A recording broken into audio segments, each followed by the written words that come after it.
नमस्कार साथियों। पिछले वीडियो पे हमने व्यक्तित्व पर चर्चा की हुई थी, व्यक्तित्व के बारे में जाना हुआ था, ठीक है। आज से एक नया टॉपिक शुरू हो रहा है, ठीक है, जो कि है अधिगम। ठीक है, अधिगम का मतलब होता है सीखना। कोई भी चीज हम सीखते हैं तो उसे साइकोलॉजी की भाषा में अधिगम कहते हैं, ठीक है। तो अधिगम से संबंधित प्रश्न बहुत आते हैं और ये एक बड़ा टॉपिक है, ठीक है। तो अधिगम क्या है, इसको हम समझेंगे।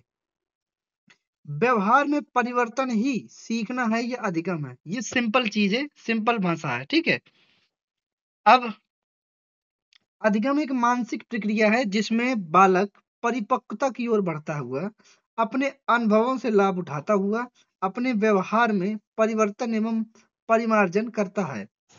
यानी कि अधिगम क्या है, एक मानसिक प्रक्रिया है, ठीक है। अब देखिए, ये जो क्वेश्चन है, ये जो लाइन आई है, अधिगम एक मानसिक प्रक्रिया है, ये क्वेश्चन डायरेक्ट आएगा, ठीक है, कि अधिगम कैसी प्रक्रिया है। तो अधिगम क्या है, एक मानसिक प्रक्रिया जो कि बालक को धीरे धीरे परिपक्वता की ओर ले जाते हैं, ठीक है। इतना क्लियर हो गया। अब इसमें क्या होता है कि बालक अपने अनुभव से, यानी कि पिछले कभी कुछ किया होगा, उसको अनुभव को चीजों में जोड़ता है और परिवर्तन करता है और परिमार्जन करता है और धीरे धीरे चीजों को सीखता है। यही अधिगम है, ठीक है। अब अधिगम यहाँ से ज्यादा कुछ नहीं, यही अधिगम तो आपको जानना जरूरी है। और ये जो टॉपिक है मानसिक प्रक्रिया है, ठीक है, और ये वाला लाइन व्यवहार में परिवर्तन ही अधिगम है, ये सीखना है, ये दोनों लाइनें आ सकती हैं, ठीक है। अब बात करते हैं अधिगम की विशेषताएं। अधिगम का मतलब होता है सीखना, सीधी सी बात है। सीखना सार्वभौमिक है, ठीक है। सीखना वातावरण की उपज है, विशेषताएं हैं ये।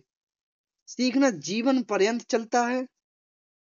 सीखना एक खोज करना है। सीखना अनुभवों का संगठन है, ठीक है। सीखना क्या है, अनुभवों का संगठन है। सीखना वृद्धि में विकास है। जैसे जैसे हम सीखते जाते हैं, हमारी बुद्धि में विकास है। जैसे जैसे हम सीखते जाते हैं तो हमारी बुद्धि क्या होती है, बढ़ती जाती है। सीखना सक्रिय रहकर, ठीक है। सीखना मतलब होता है सक्रिय रहकर होता है, मतलब ऐसे नहीं हम सीख लेते हैं कि लेटे हैं लेटे लेटे सीख लें। उसमें दिमाग की एक्टिविटी लगती है, ठीक है। तो सीखने में समय लगता है। सीखना व्यवहार में परिवर्तन करना है। सीखना अधिगम से अपेक्षाकृत स्थायी परिवर्तन होता है। अधिगम से तो जो भी हम सीखते हैं या अधिगम होता है तो वो स्थायी परिवर्तन लाता है। कोई भी चीज हम करते हैं तो वो हमारे दिमाग में स्थायी हो जाती है। अधिगम उद्देश्य युक्त होता है। हम कोई टारगेट लेके ही तो सीखते हैं। अधिगम परिवर्तनशील होता है। तो ये सब अधिगम की विशेषताएं हैं। संभवतः इनमें से कोई भी चीज पेपर में ना आए, ठीक है।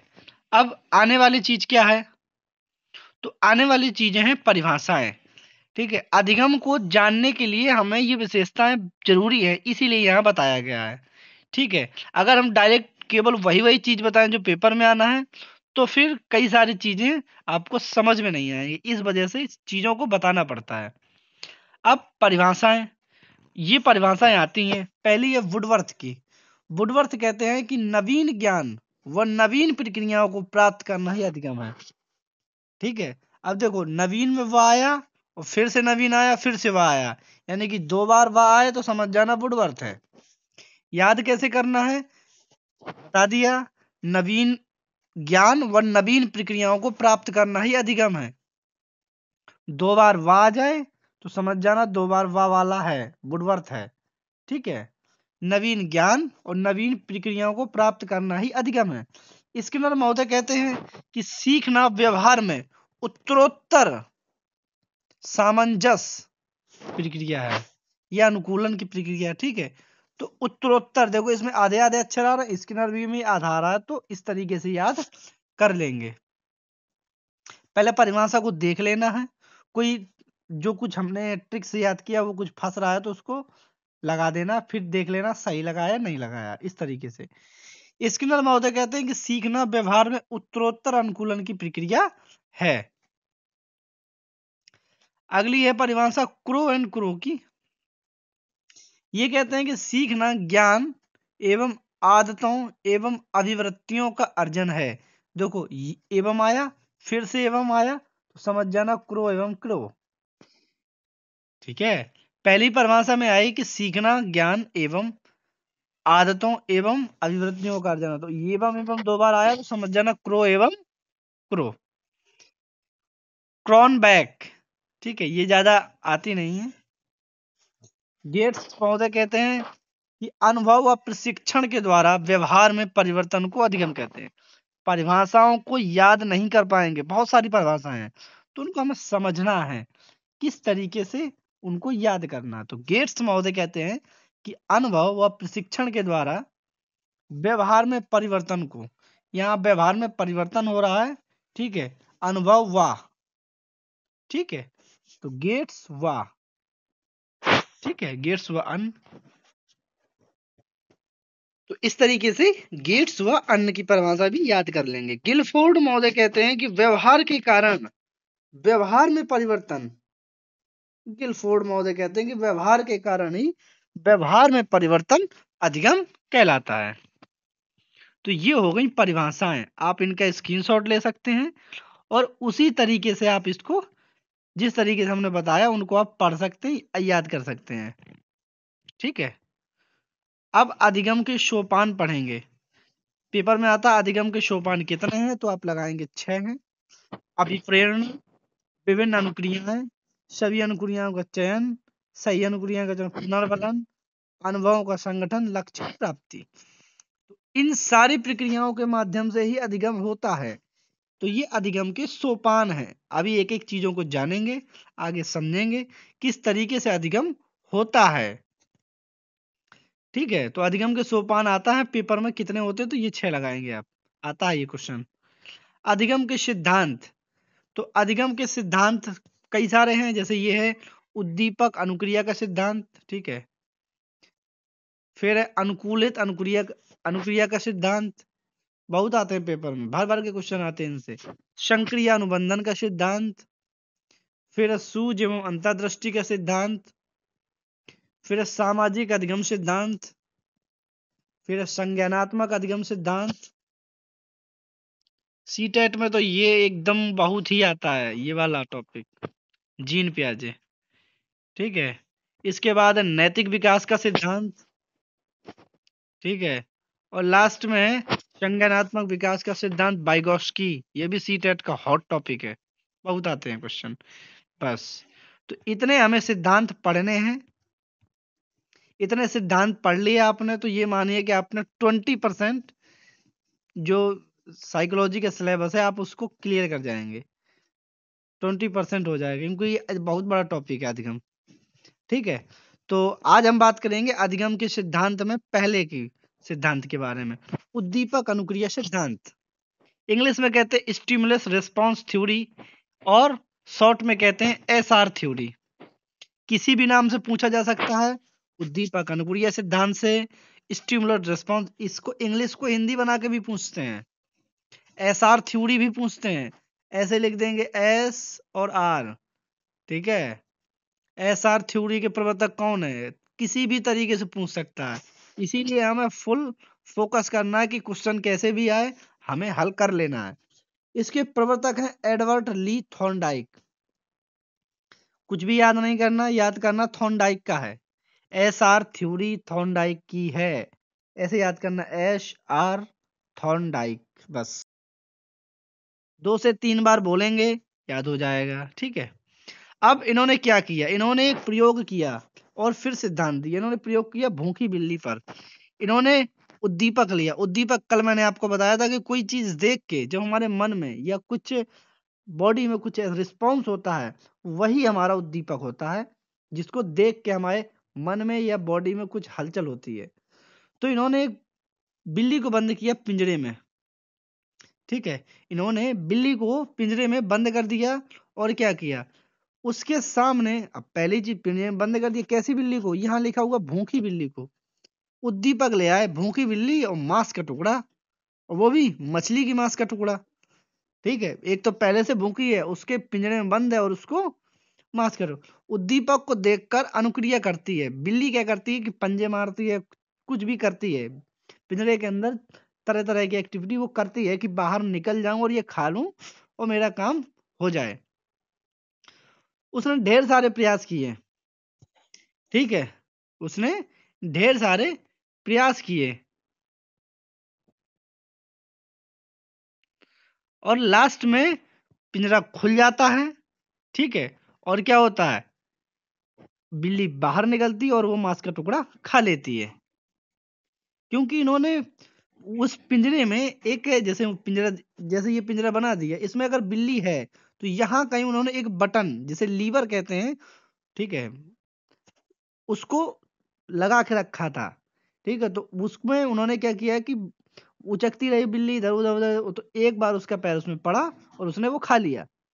यही प्रयास उन्होंने आगे से दोहराया, फिर दोहराया, फिर दोहराया, फिर बिल्ली के दिमाग में एक चीज घुस गई कि इधर जब मैं करती हूँ तो ये दरवाजा तुरंत खुल जाता है। तो वो सीख गई, इस तरीके से वो क्या हो गई, सीख गई। और जैसे ही अगली बार जब उन्होंने वो सीख गई, तो जैसे ही बंद किया, फट से वो खोलेगी, तुरंत आ जाएगी बाहर, ठीक है। तो ये इस तरीके से उन्होंने बिल्ली पे प्रयोग किया। इनका जो आगे का है, इन्होंने क्या किया, प्रयास एवं त्रुटि का सिद्धांत, अन्य नाम है इस थ्योरी के बहुत सारे नाम हैं इसी बात पे, ठीक है। तो पहला, क्योंकि बिल्ली ने प्रयास किया, गलती की, लास्ट में चीज को सीखी, इसीलिए इस सिद्धांत को कहते हैं प्रयास एवं त्रुटि का सिद्धांत। इस नाम से भी पूछा जाता है कि प्रयास एवं त्रुटि का सिद्धांत किस के प्रवर्तक कौन है, तो थॉर्नडाइक है, और इन्होंने थॉर्नडाइक ने बिल्ली, और कैसे याद करेंगे, थॉर्नडाइक ने अपनी बिल्ली पे प्रयोग किया, ऐसे आप याद रखेंगे, थॉर्नडाइक मतलब बिल्ली, थॉर्नडाइक अभी कुत्ते पे भी प्रयोग करेंगे, ठीक है। इन्होंने एक और नाम दिया प्रयत्न व भूल का सिद्धांत। जैसे जैसे वो प्रयत्न करती गई, भूल करती गई, ठीक है, लास्ट में वो सही चीज पे आ गई, तो वो क्या, उसने जो प्रयत्न किए, जो बेकार प्रयत्न किया, उनको वो भूल गई, इसीलिए इसे प्रयत्न व भूल का सिद्धांत कहते हैं। आवृत्ति का सिद्धांत, बार बार रिपीट कराया तो वो सीख गई, इसीलिए आवृत्ति का सिद्धांत भी कहते हैं। फिर संबंधवाद का सिद्धांत या बंधवाद का सिद्धांत, आपस में बंध बन जाता है किस चीज के बारे में, कि उसके उद्दीपक और उस चीज के बारे में एक बंध बन जाता है, उसके एक समझ आ जाती है, तो वो संबंध स्थापित कर लेती है बिल्ली, ठीक है। तो इसे बंधवाद या संबंधवाद का सिद्धांत कहते हैं। समायोजन कर लेती है, वो जो नई कंडीशन में उसे पिंजरे के अंदर घुसाया गया, तो उसमें समायोजन कर लिया, इसी समायोजन बात का सिद्धांत भी कहते हैं। बॉन्ड थ्योरी भी है, भाई बंद है तो इंग्लिश में बॉन्ड भी आएगा, एसआर भी आएगा। तो ये इतने सारे इसके नाम है इस सिद्धांत के, ठीक है। इनकी एक बुक भी है, एनिमल इंटेलिजेंस, ठीक है। चयन का सिद्धांत भी है, एक बार चयन का सिद्धांत भी पूछा गया, ठीक है। तो ये चयन का सिद्धांत है। शिक्षा मनोविज्ञान है की बुक है, ठीक है, एनिमल इंटेलिजेंस, 1898 में इन्होंने लिखी थी।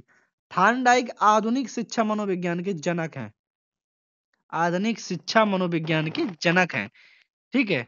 तो ये थॉर्नडाइक की पूरी कहानी है, इन्होंने बिल्ली पे जो प्रयोग किया उसके बारे में। बहुत क्वेश्चन आते हैं इस सिद्धांत से। और एक चीज बता दें, यहाँ भी जो कुछ भी हमने लिखा है, अब ये नोट जो मैंने तैयार किया है, ये कई सारी बुक्स को देखने के बाद, जब मैं पढ़ता था, सब कुछ मैंने किया है, ठीक है। और क्योंकि अलग अलग चीजों से, सब जगह से सारे क्वेश्चन जो पढ़े हैं मैंने, सब कलेक्ट करके लिख लिया है, तो ऐसा आपको कहीं नहीं मिलेगा कि कहीं भी किसी भी बुक में मिल जाए, इसीलिए आप इसका स्क्रीनशॉट लेते रहिएगा, ठीक है। एनिमल इंटेलिजेंस बुक आती है, कई बार आई है, कई बार पूछी गई, एक बार सीटेट में पूछा गया है, ठीक है। थॉर्नडाइक के अनुसार अधिगम के 3 सिद्धांत हैं। थॉर्नडाइक ने एक सिद्धांत दिया, जिसे अधिगम का सिद्धांत कहते हैं, या अधिगम के नियम कहते हैं। इन्होंने नियम 3 दिए, वो सिद्धांत ऊपर हो गया। नियम इन्होंने 3 दिए, पहला तत्परता का सिद्धांत या नियम, फिर अभ्यास का नियम, और लास्ट है प्रभाव व परिणाम का नियम, ठीक है। तो ये 3 उन्होंने नियम दिए। पेपर में पूछा जाता है कि अधिगम के कितने नियम हैं, तो वो थॉर्नडाइक के बारे में ही पूछता है, तो अधिगम के 3 नियम है। तत्परता का नियम, कोई काम में हम तत्परता करेंगे, अभ्यास करेंगे, तो उसका हमें परिणाम अच्छा मिलेगा। आगे इनकी डिटेल मिलेगी, उसको बताया जाएगा। इसके अलावा इन्होंने 5 और ये दिए हैं गौड़ नियम, यानी कि मुख्य नियम तो ये हो गए, अलग से भी बताया कि बहु प्रतिक्रिया का नियम, मानसिक विन्यास का नियम, आंशिक क्रिया का नियम, ये सब कुछ भी आगे आएगा, तो आगे बताया जाएगा, डिटेल में आएगा, ठीक है। अब इस जो नियम का है, इस भाई इन्होंने प्रयोग कर लिया, सब कुछ कर लिया। अब इसका भाई हम अपनी स्कूल में या बच्चों में कैसे अप्लाई करें? इसका मतलब क्या है भाई, इसमें क्यों हम पढ़ रहे हैं सिद्धांत? इसलिए इसका शैक्षिक महत्व यहाँ पे दिया गया है कि भाई हम प्रयोग क्यों पढ़ें। तो इससे आदतों का निर्माण होता है, ठीक है। तत्परता पर बल दिया जाता है, ठीक है। करके सीखने, इसमें बिल्ली ने खुद किया सीखा। ऐसे ही बच्चों को खुद करके सीखने पे जोर दिया जाता है। आज की शिक्षा नीति इसी तरीके से काम करती है। अनुभव से लाभ, भाई अब वो आगे से अगर हम किसी और जगह उसी और किसी चीज में करेंगे, और किसी पिंजरे में, जैसे मान लो वो तो पिंजरे को जान गई, अब और किसी पिंजरे में अगर बिल्ली को हम डालेंगे तो वो ढूंढेगी, क्या ढूंढेगी? वो ढूंढेगी कि बटन कहाँ है भाई। जैसे ही वो बटन ढूंढेगी, उसने अनुभव का इस्तेमाल किया। निरंतर प्रयास पर बल, इससे क्या हुआ कि बिल्ली को अब जैसे और किसी में डालेंगे तो वो प्रयास करेगी, उसे पता है कि ये खुलेगा। निराशा में आशा, ठीक है। अभ्यास की क्रिया पर आधारित है। असफलता में भी सफलता है। आत्मनिर्भरता एवं आत्मविश्वास में वृद्धि होती है कि भाई होगा, करते रहो, होगा एक दिन। ये छोटे बच्चों के लिए बहुत उपयोगी है, क्योंकि इसमें भूल सुधारने में कमी होती है, क्योंकि हम धीरे धीरे चीजें सीखते हैं। मंदबुद्धि के बालकों के लिए भी उपयोगी है, क्योंकि मानसिक विकास नहीं हो पाता जिन बच्चों का, उनके लिए भी उपयोगी है। तो इसलिए इस पे ज्यादा जोर दिया जाता है। तो ये थॉर्नडाइक का पूरा है, आप इसका स्क्रीनशॉट ले सकते हैं कंप्लीट, ठीक है। तो ये थॉर्नडाइक का हमने पूरा डिस्कस किया। देखिए, अब जो बहुत डिजिटल होते हैं जो चैनल, जो जिनके जो साइकोलॉजी बताते हैं, वो बिल्ली दिखाएंगे, चित्र दिखाएंगे। भाई चित्र दिखाने के लिए छोटे बच्चे थोड़ी हैं भाई, हमारे पास लिखा हुआ है, हमने आपको पूरी कहानी बताई कि एक बिल्ली है, ठीक है। तो उस तरीके से आपको समझ लेना है। अगर आपको और अच्छे से चित्र देखना है, आप गूगल में डालेंगे कि थॉर्नडाइक की बिल्ली वाला प्रयोग, हजारों चित्र आ जाएंगे, उसको हम यहाँ ऐड कर दें, तो उससे क्या होगा, चीजें और कॉम्प्लिकेटेड हो जाती हैं भाई। हम तो आपको चित्र दिखाएंगे, बताएंगे, एक एक चित्र के बारे में समझाएंगे, और वीडियो लंबा हो जाएगा, ठीक है। तो ये थॉर्नडाइक का सिद्धांत था, ठीक है। तो हमने अधिगम जाना, क्या जाना, अधिगम क्या है, ठीक है। अधिगम की विशेषताएं, पेपर में कुछ नहीं आया था इधर से, ठीक है। परिभाषाएं आएंगी, परिभाषाएं कैसे याद करनी है, हमने सब कुछ बताया है, एक एक चीज, ठीक है। इसके बाद हमने अधिगम की जो सिद्धांत है उनको जाना कि कितने सिद्धांत हैं, 9-10 सिद्धांत हैं, जो भी आते हैं सब कुछ डिस्कस करेंगे। हमने आज पहला सिद्धांत जाना, ठीक है, वो है उद्दीपक अनुक्रिया का सिद्धांत। सारे नाम जाने, किसी भी बुक में सारे नाम नहीं मिलेंगे कि आपको एक साथ नाम मिले, ठीक है। और पेपर में कई तरह से नाम पूछे जाते हैं। तो ये उद्दीपक अनुक्रिया का सिद्धांत है, जो कि बिल्ली पे किया है। ये भी पूछा जाता है कि प्रयोग किस पे किया गया, ठीक है। तो सारी चीजें आपको क्लियर हो गई होंगी, ठीक है। तो वीडियो कैसा लगा और बताने का तरीका कैसा है, इन सब पे आप कमेंट बिल्कुल भी नहीं करते हैं, ठीक है। तो कमेंट करिए, ठीक है। मिलते हैं नेक्स्ट वीडियो में, तब तक के लिए धन्यवाद।